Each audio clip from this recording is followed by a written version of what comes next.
Hey everybody, it's me, ChristoMan2000. Welcome back to some Team Fortress Tuesdays, Week 6. This week, gonna be playing as the Demo Man again, with the Klingon War, the default sticky launcher, and the default grenade launcher. We are playing on Frontier, payload, and my discussion today is going to be about, this is a really weird topic. I'm surprised I'm not talking about E3 yet. I might talk about that a little more next week if I have time. But this week I want to talk about ROM hacks. Now, for those who don't know what a ROM hack is, a ROM hack is when you take a video game, take for example Super Mario World, and you hack into it so you can take all of the different level sprites and mix them together to create impossible challenges. And there are games that are complete ROM hacks, such as Kaizo Mario, and then there are games that play like ROM hacks, such as I Wanna Be the Guy, and it's very unfair difficulty. Things like this are what I'm going to be talking about in this episode. So the way I feel about ROM hacks, the real ROM hacks overall, is I really don't like them. They take a game that is so good and can sometimes ruin them because of stupid things like rage, unfair gameplay, or just plain boring things that can just take a good game and absolutely ruin it.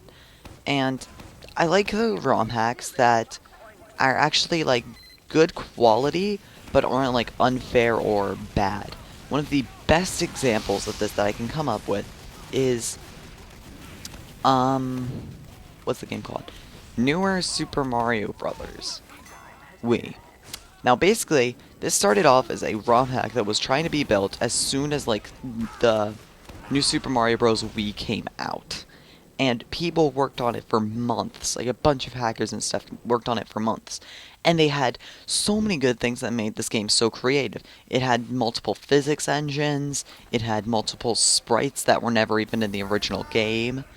They had a complete open world, secret levels, brand new boss fights, and I like that ROM hack because, number one, for the most part, its difficulty is very fair and fun, and the second, it's so well made and has so many things that are creative about it compared to other ROM hacks that it's like something you can't even forget. And it's sad that most ROM hacks nowadays can't do things like that. But there's also the new thing like I Want to Be a Guy. I've been playing that recently, and games like that, I can say, for the most part, I can deal with the rage-like games that aren't ROM hacks specifically, because, in a way, because they have their own physics engines, it feels a lot more creative. I mean, sure, there's games like The Impossible Game or The World's Hardest Game that are just super simple and have like almost no physics engines and stuff, and get so much credit. Like Flappy Bird. I mean, I'm not even gonna go into this. I could probably do an entire discussion just around Flappy Bird, but I'm not gonna be talking about that.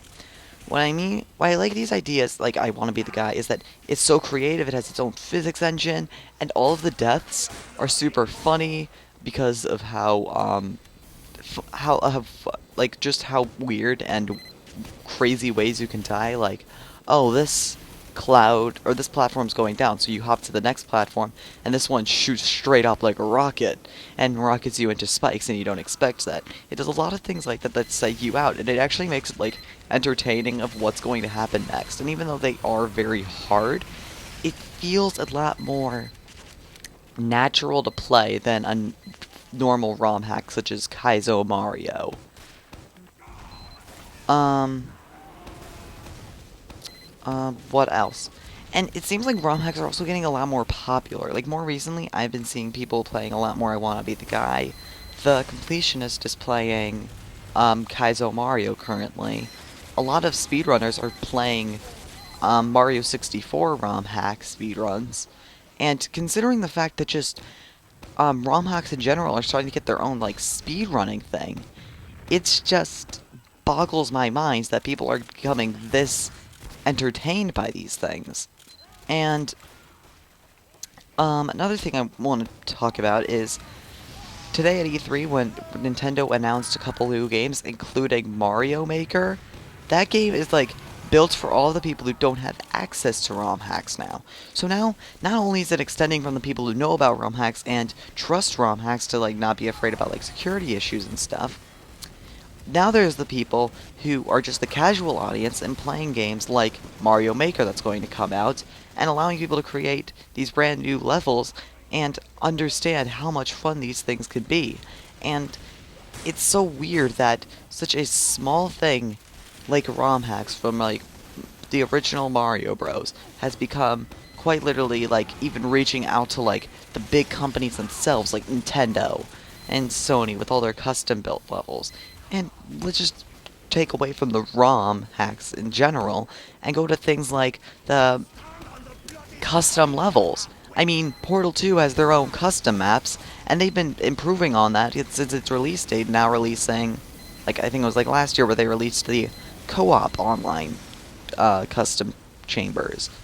And then there's Team Fortress 2, which has custom map builders, and they have so many things that you can work with. And you also have the workshop, which allows you to create so many items, and if you're very creative enough, they can add these things into the game.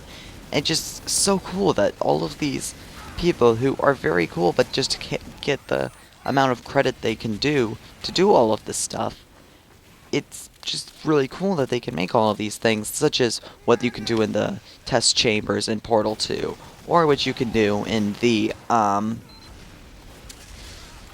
workshop in Team Fortress 2. And then there's more games that have leaderboards. Okay, not leaderboards. What's the word I'm thinking of off the top of my head?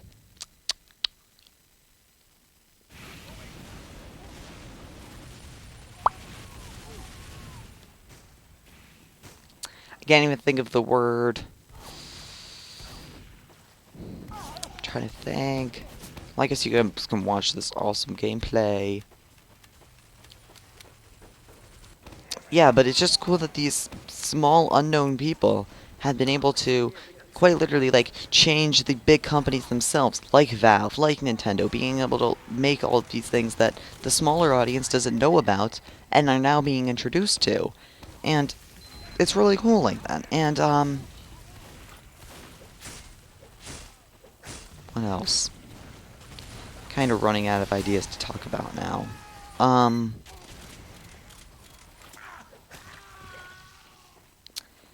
And then there's the people who do these things, who make these.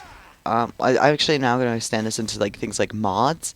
Mods are almost the exact same thing. They take the game and you can edit them in whatever ways you want, and then improve the game for other people to play.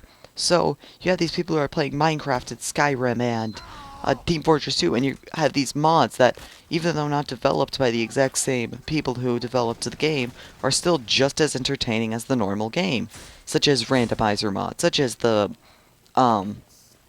Lucky Block mod that's been going around Minecraft recently.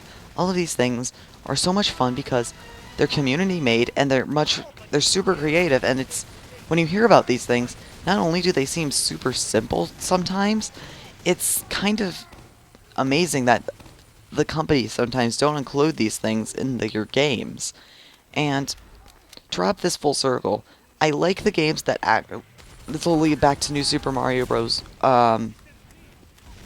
Newer Super Mario Bros. Wii.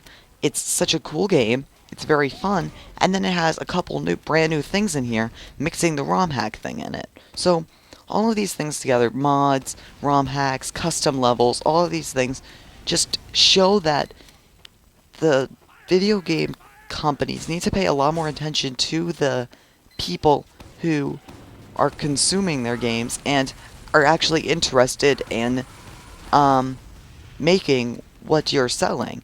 And it's cool when these guys actually are really cool and actually get like their own jobs. Like I know this one guy who made this mod in Skyrim and got accepted to a company. And it's just amazing that all of these things can happen. So that'll do it for this episode. See you guys next week, and bye. Stupid death.